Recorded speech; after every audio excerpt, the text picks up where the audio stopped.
What's up, everybody, and welcome back to the Cybertronic Exchange. My name is Jason, and today we are reviewing Magic Square's MAS B43 Shadow Master, otherwise known as Mirage. As you can see, he comes with his stat card. Sorry, hands in the light. So he comes with his stats card and instructions. I will say that I've transformed him quite a few times. I did open the instructions just to make sure I was doing it right after I fiddled with it for probably about 4 hours. Just going back and forth through it, making sure everything's moved. And I went back through and just made sure I didn't miss a panel or anything. These things are getting more and more intricate. And sometimes, especially with the Constructicons you see in the back, I feel like I miss a panel every now and again. And it's good to kind of refresh or make sure I'm getting everything. But believe it or not, he is pretty intuitive, fairly easy to fiddle through. I think it took me, 15-20 minutes just to slowly move panels and see where things go and all that other stuff. I have some issues with him, but we'll get into it a little bit later on. Right quick, let's go through what he came with. He comes with his, sorry, I keep bumping the camera trying to get myself situated. Let's see if I can smooth that out. He comes with his signature blaster. So, great sculpt work. No paint whatsoever. But I think it looks pretty cool. So, and let's see. He will hold it just fine. He also comes with his shoulder-mounted rocket launcher. This does come apart, so Mike over at Lockdown's Trophy Case probably has something in store for that. I will say that the one effect that I really enjoyed from Jazz, his rocket launch effect, does not fit the tab or the ports on this, the pegs, so it will not work. He'll have to do a specific one for Mirage. Sizes are different on those pegs and peg holes. But as you can see, square peg, square hole, fits on his shoulder. He's got one on each, so you can have it on his left or his right, depending on if you prefer lefties or righties. Fits just fine. It is black molded plastic and silver paint, and it looks great. He also comes with this face, his alternate face. Looks like a laughing face. Kind of hard to see. So let me see if I can get it to focus a little on it. Anyway, you get the idea. I'm using my phone when I do these, so bear with me. It tabs in just with a square peg on the back, or rectangular peg. Let's see here. Give me just a second. So, just a rectangular peg. You just lift his head up a little bit, pop it off, you flex against the chin, pop off the old one, slap on the new one, and there you go. So, that's all the accessories he came with. Not a lot going on here, but it leaves a lot of meat on the bones for Mike over at Lockdown's Trophy Case. I'm going to blow him up every time I can because I love his work, and I can't wait to see what he comes out with next. Cough, cough, parachute, and invisibility box. Those things. Let's see. So the figure itself is very well sculpted. I love the squared off nature of it. I would say closer to toon accuracy than most. I really do like his sculpt. It feels more mature. And by mature, I mean if we take him here with the Iron Factory Mirage, the face sculpt feels more juvenile in its appearance as compared to Magic Square's face sculpt. It feels more adult, and if you look at things as a lineage, I don't know, I might be talking out my ass here, but I don't know, it's like this was Mirage when he was a kid, I don't know, early adolescence. This is Mirage as an adult. He beefed up, got on the protein energon, hit the gym, got his shit together. So, anyway, that's where my brain goes with it when I start thinking of storylines and stuff and, why things look different than others. But I feel like New Age generally has an overall more childlike look to their figures, whereas Magic Squares figures look a bit more adult as far as the presence. Probably transformation too, but we'll get into that in a little bit. Anyway, so starting off with the face sculpt here. Kind of hard to see. Let me see if I can get a little bit more light over us. Casting kind of a shadow here. A little hard to see. I don't know if I'm making it better or not. Face sculpt, it has blue painted eyes. Hard to see here. Might be able to catch it just a little bit right there. Face sculpt's pretty nice. Head sculpt, I love the detail on the side of the cheekbones and the crest on the head. Looks really good. Red paint, black paint on, and even the white plastic I think is painted white. Shoulders are painted black and white plastic with white paint. Black molded hands, blue molded plastic for the side here. So the head articulation, you get up to about there. You get a little bit of down, and you get left and right. And you can get this all the way around for transformation. And you get a little bit of sass, not a lot on that ball peg. And it's just due to clearance issues with the head sculpt. So, but you get a little bit. Shoulders are just on a hinge. They can get you 90 degrees. That's fairly disappointing, and I feel like there's more that could have been done here, especially when it comes to the transformation, and we'll get into that later. Shoulder joint, of course, spins 360. He's got a single hinged elbow that gets you a little more than 90, and he's got a wrist swivel, and then he's got an ab crunch, waist swivel for a full 360. That'll get you there when you're doing transformation. His hips are another complaint of mine. He gets all the way up. He can do the showgirl's kick all day long, but he's got nothing to the back, and it's the way this is molded in here rather than a part of his waist right here or his hip joint. I think, like, I don't know what the gain was to do that. Why didn't they just include that in that panel? I do not know. Get his hip skirt out of the way, and he can get his legs to about there, which is not fantastic. Maybe all you need, maybe all you want, but I feel like it's a little lackluster for Magic Square. And he's got a double jointed knee, so he can get the full run minus this tab that kind of gets in the way right there. So lots of range in the knee, and it's white paint and then blue molded plastic. This light blue is painted on. You can see it's starting to come off. I've been transforming the crap out of him. I've been trying to get my times quicker. He's fairly complex, and there's a lot of panel wiggling going on here, which again I'll talk about later.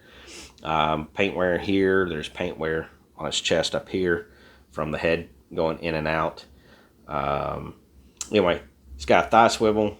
Does he have a he does have a biceps ish swivel at the elbow. So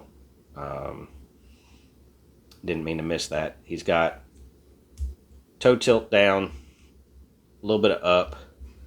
He's got ankle rocker for about there. So fairly articulated, not one of their best as far as articulation is concerned. You can kind of pose these up a little bit if you want. It shows a little bit of the hardware. One of the things I like most about Magic Square is they're really good at hiding their panels and their hinges. You know, if we look at, again, New Age versus Magic Square, you know, these hinges are front and center, whereas these are tucked off to the side and hidden in there. These pins are front and center. You don't see any pins on the front facing or the back. You get like these two here, but you know, you get all these tabs and panels visible here where this cleans up really nice. I feel like it presents better. You got this open cut here. You got an open cut here, so it's kind of similar, but there's no hip skirt. You know, you got a hip skirt here, but none here. And I think that serves this guy better. But then you come down here and you got these extra thick panels where these are tucked up nice and tidy. Both feet roll up inside. Both have, or both wheels roll up inside. Both have feet that roll under in transformation. But you know, you got this exposed hinge here that's a little awkward. And the other thing is like his gun's mounted, whereas his comes off. And I think that's about it. I mean, you get to see the forward-facing pins, whereas most of their pin and slide work is on the inside of the legs, where you don't see it on the front-facing figure. And I think that makes all the difference in the world. You know, they got this gnarly pin here and here, but you got 1, 2, 3, so 6 total front-facing pins and 2 sets of hinges. This one's got, if you tuck those in, 1, 2, and no front-facing hinges that aren't elbow joints. So, you know, I mean, it's not a huge difference, but I feel like this feels cleaner and less clunky than this. But that's my own personal opinion. Yours may vary. From the back, it's fairly clean, you know, compared-wise. I don't think there's too much difference here. They both do the same thing. So, move him back to the side. All right. So, let's get him transformed. Bear with me. I know I've been doing it a lot here lately, but I'm still not 100% satisfied with how the transformation works or how I'm doing it. So, I might be a little clunky on it. And I will try to keep it in frame as best as I can, working with my phone and an external mic. So, the instructions want you to go ahead and spin the waist 180 degrees, which I'll do now. But it also wants you to spin the head 180 degrees. And here's the problem with spinning the head 180 degrees. It's really tight in there. You're supposed to spin it and then rotate it up like that. And that chin gets caught on that. If you don't mind the peekaboo face, you can leave his head front facing. And his face shows underneath the car. That's it. You ain't even got to flip it up. You can leave it. You can leave it down like that. But again, his crest gets in the way right there. There's connection and there's touching right there. So there's some tolerance issues that I'm not a big fan of. So you can do it either way you want. I'm going to do it the way the instructions show it. But I just wanted to point that out, that you can have a, you know, if you're willing to suffer the peekaboo face, you can skip this step because it's a lot easier and you're not going to be damaging your figure while you do it. So they want you to go ahead and fold up the hands. So you'll open up this panel, fold in the hand, and close that panel back. We're going to do it again on this side and fold it back. All right. Now, they want you to go ahead and move the shoulder panels up and tab it into that slot right there. So we're just going to move it up and do the same for this side. And then they say to rotate the hands this way, out 90 degrees. Yeah, is that not? Yeah, out 90 degrees, and then fold up 180 degrees.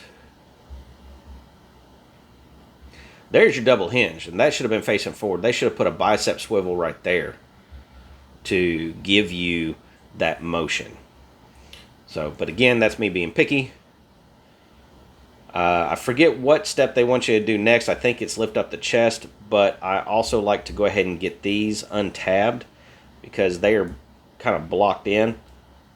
And I'm going to roll this panel up. There's a whole lot of flexing joints to get stuff to move around, and normally I don't mind it, but I feel like this figure itself is excessive in that there's not a lot of clearance in some of these situations. And it's really hard to get that out of there because you're kind of having to overflex past your hinge point. And then you can bring it down. And actually, no, you can't quite do this yet. You can't tab that together just yet. So you just kind of leave it open like that. All right, so now what they want you to do is go ahead and open up your wing to your front spoiler. And you can go ahead and lift this up, and as you lift up, go ahead and start tucking that under just a little bit, because what it does is, the reason why I have paint wear there is because it's catching the top of the head as it goes, but you can't tuck that under until you get these wheels out of the way.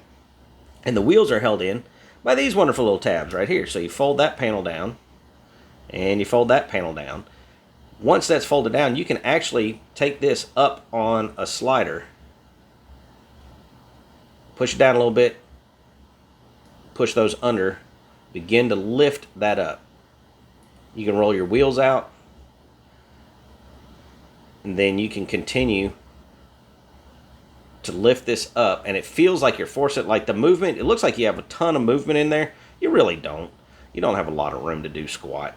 And you can see how this flexes on that. It's not going to break on you. It's just, it's very unnerving and makes you kind of cautious as to what it is you're doing to your figure. So in order to try and keep this head from rubbing on that panel, I use my finger and I just pulled that panel up under there. All right. So now you get a little bit more slide up, and as it slides up the rest of the way, you can just tab it in right there. And it's a nice little lock in, like these pegs right here peg into that hole right there, those holes right there, and it's firm and it holds, and it's really nice. On the inside, in the belly section, this is what it looks like. Now, if your head was still facing forward, that's where your peekaboo would be at. We're going to flip this panel out this way, and the same panel on the opposite side out this way. Now you can see these kind of already wanting to come in, and they're wanting to come in because this piece is pushing against it. And this is a piece that, and this part of the transformation I do not care for at all, because you got these hinges wedged up against this, which is causing outward flex, and all this rotates in on this pin right here. So we're going to take it and we're going to rotate it in, and you'll notice the hands kind of stop right there. Again, not a lot of wiggle room. This doesn't slide up anymore. This actually is stopped. There's a square peg that this is pinned into, and it's reached the top. You don't have any more leverage here. So what you actually have to do is push in from the bottom and give it a squeeze past this little hinge section. I'll do it again for you. You have to push in, and you're actually flexing it this way to get it in.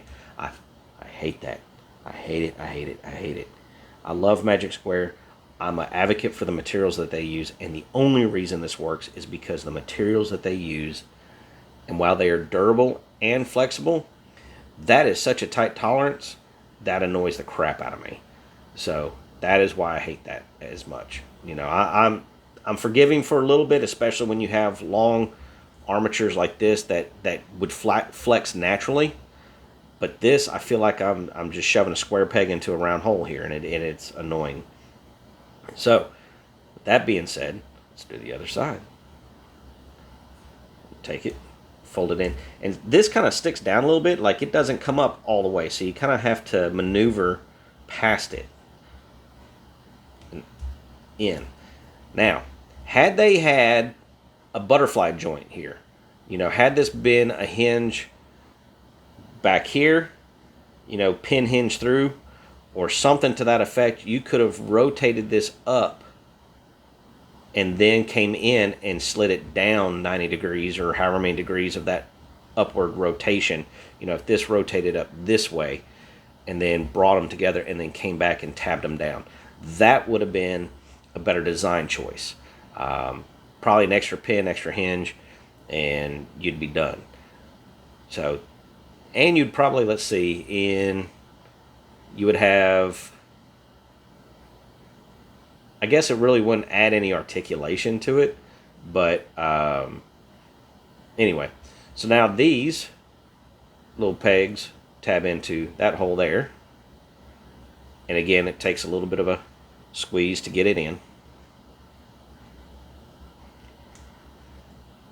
So, and another little squeeze to get in.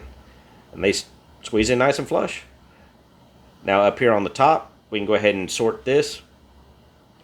This tabs in here and slides into that hole there, which it's already done. I'll show that to you one more time. This hole is where that peg goes into, and that peg goes into that hole. Oh, can't see it. Forgive me, y'all. I'm watching my hands and not the camera, so I might be a little off. So if you just squeeze it in like that, it goes. But again, you're sliding across the top of this, and it just pops right in. I think that's some wear and tear from me flopping things back and forth. You can go ahead and fold the wheels up now if you would like. Take them out of DeLorean mode. Alright, so we've gotten this far. Anybody else tired? I'm tired. Now we get to blow the feet apart and the legs and all that fun stuff. I like to go ahead and start my rotation and get my toes rotating down. There's a tight tolerance like here. There's not a lot of clearance, so I like to kind of get it out and rotate the toes past before I finish rotating this up. The wheel can go ahead and come out as well.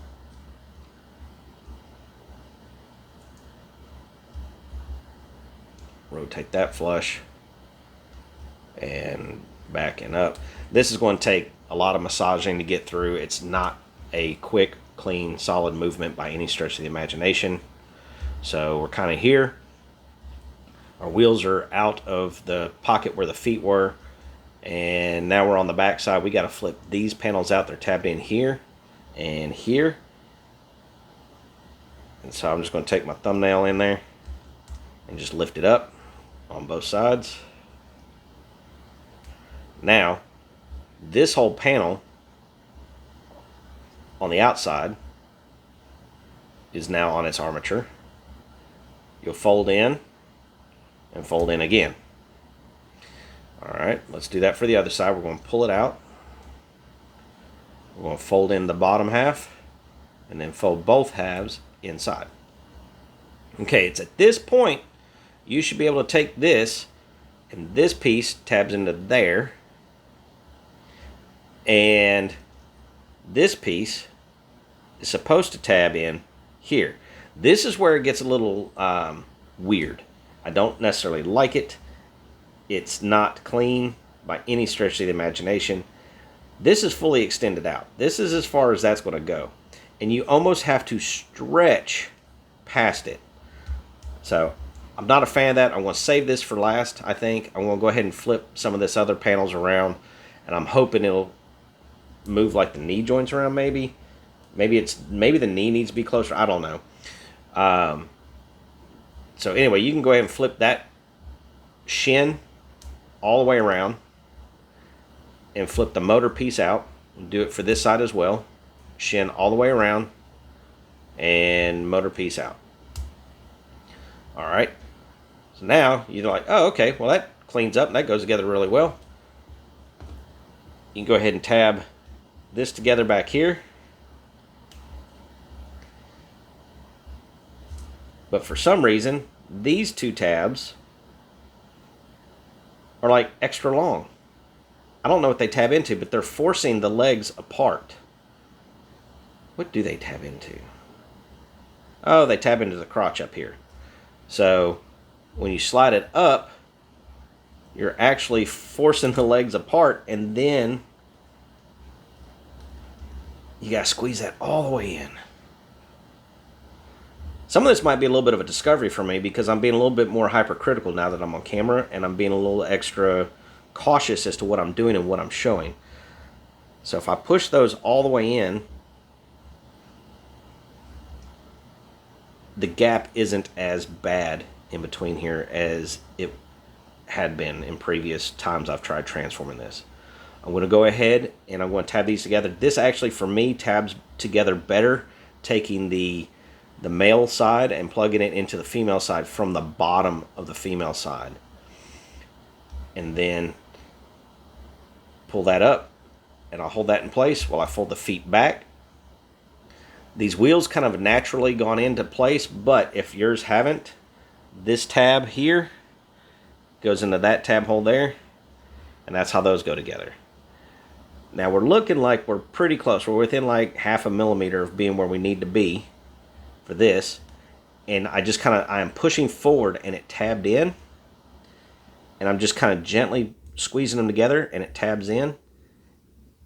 But if you notice, that's still not really in anything right there. So you kind of have to push this down. You have to push down on the shin pad and mush it together.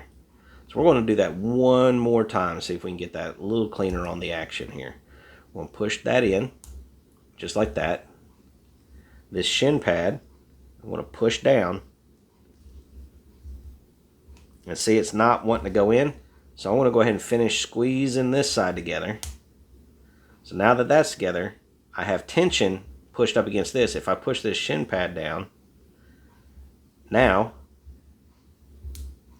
it squeezes in. So I think we are there. Alrighty. Just a little bit of cleanup real fast. And that's it. So there he is in alt mode, car mode, whatever you want to call it. Race car mode. Not too shabby. This is all blue molded plastic with blue paint. The blue paint does not match the rest of the blue. You can see areas that are getting chewed up by me transforming it. The paint is flaking off. This is not very good quality production each time I transform it. And I try to take it easy on these figures and be methodical in my transformation so that when I do to go to time myself transforming them, I have a good rhythm and a good pattern. This does not have a good rhythm or a good pattern to it. It is, while it is intuitive, it is not great. Looking at it from the top, it's cleaned up all right. There's still a bit of a gap here that I'm not a fan of. I feel like that should have been cleaner, or some of these tolerances should have been a little bit more narrow, allowing them to go together a little bit better. Bottom's nice and clean. Again, if you left your face facing forward, you would have peekaboo face right there, but who really looks at their figures from the bottom? The setanes, this kerning that happens here, yes, that's the word between the A and the N when you move them close together. That's kerning. That's some graphic design knowledge for you. Inside the cockpit, it's clean. It looks like I could set a figure there. I dig that. And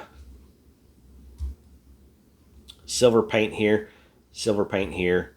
Then again, this blue plastic, I really dig it. As far as looking like the car itself, I feel like this is 100% what I would want. I have my nitpicks. Production quality paint, how the words are spaced out is silly, and oh yeah, and no rubber wheels. Ain't that about a bitch? Look at this. I got Ratchet with rubber wheels. I got Hound with rubber wheels. And I think even Jazz, I can't remember. Did Jazz go with rubber wheels? Hold on, let me go look. I'll be right back. Let me go look. I'm back. Jazz has got plastic wheels. So anyway, Magic Square's been moving into this rubber wheel phase, and they backtracked on this one. I feel like they've backtracked on their transformation design. And anyway, this does not peg in well in these tabs in this position, but you can take it and mount it in the cockpit if you want, or the seating area. It looks doofy. One of the things I like to test is your corner to corner balance when you transform it. I like my cars to be squared off so that all four wheels touch. Not all of them do that. This one does. Man, it would have been cool with some big old fat rubber tires on there. Magic Square, if you're watching this, get it together, son. Looking at it from this way, it looks like the back half has a downward curve to it. I don't know if I have something mistransformed. I don't think I do, but it curves downward. I don't like that in the design. But yeah, I could have something mistransformed, but I doubt it. Anyway, that's what he looks like in alt mode. Lots of improvements need to make. Let's do a side-by-side comparison with, I don't know, here he is with Magic Square. Ratchet. I have Ironhide sitting right next to him in robot mode, if you're wondering why I keep saying Ironhide. But He's a fair bit larger than what he should be, or these are a fair bit smaller than what they should be. Pick your poison, doesn't matter. We're going to compare them right quick next to New Age's Mirage, which, strangely enough, I can transform a fair amount faster than Magic Squares. Alrighty, and here we go, side-by-side comparison. What's crazy to me is the wheelbase is almost exactly the same.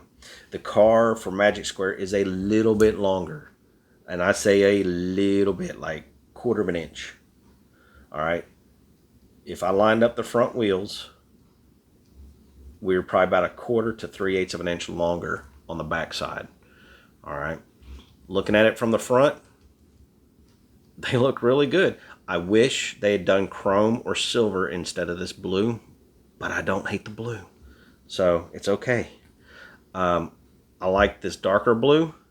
I wish they were able to nail it a little better on the sides. But these are really comparable to each other in this mode. I don't like the way the spoiler sits on here versus here. This one I feel is more accurate. The panel gaps are way better on this one. But again, exposed hinges here and here. These big gnarly things on the top and on the front look like eyes, whereas these are a little bit more muted. They're still there, but they're not as big and bulbous as they are in here. That comes back from the maturity differences in design, I feel. And again, I want to probably harp on that. I like the wheels better. These are pinned in with one big old pin and a fat tire. These look more like rims and a pin and a tire. So these vents aren't as pronounced. These feel overly pronounced, like they're too big. There's no real seating area. There's no steering wheel or anything like this. There's a seating area and a steering wheel right there. So the engine, while it has a big gap in between it, the engine looks a little bit more realistic. This looks like a block with some sculpted detail on it. Like, this feels muted, a little chibi, if you will. I've been using that term a lot with some of my friends. I'll probably use it here more too. From the back, pretty much the same, and the feet transform differently, but this big old chunk of square under here versus how thin this is, I feel like this is a little bit more race inspired. That's going to create more drag. Just looking at it from a vehicle aesthetic, again, but these line up better. These suck. Paint tolerances, production is better on here than this. So, it is kind of one of those, take it for what you want. You got to kind of pick and choose what you like more about it. I like this one visually better, even though it's got its flaws from me transforming all our stuff. This to me is the better Mirage. So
Good news is he looks fantastic as a car, the better one in my opinion. Bad news is transformation suffers. It's a suffering to do the transformation. I've tried to get it fast, and I don't think I can, but I want to keep trying at it. I'd like to get it under 2 minutes, but right now I think at like 5 minutes. The paint quality is garbage. There was a lot of extra flashing on the elbow and knee hinges that I had to trim off, and it's still not perfect. The setanes being split up like that sucks. The blue doesn't match the blue down here, and the blue paint, I know it bothers some people. It doesn't necessarily bother me, but like it doesn't match from here to here. It would have been nice if they just painted it silver and just been consistent with it. I feel like they just kind of shortcutted it to get it out the door. Anyway, I really hope Magic Square does a clear version of him, because as soon as he does a clear version of him, these guys are going out the door. Because I have the clear version of him, and I don't want to hold on to figures that I don't need. I only need one of, that character. The clear version being an exception. If they did a clear version of Skywarp, I'd be all over it. So, anyway, I think that's the good, the bad, and the ugly. I hope you like this review. Look forward to seeing what Mike over at Lockdown's Trophy Case comes up with. Check him out on Etsy. He has lots of great stuff, and I'll see you for the next review. Take care, guys. Bye.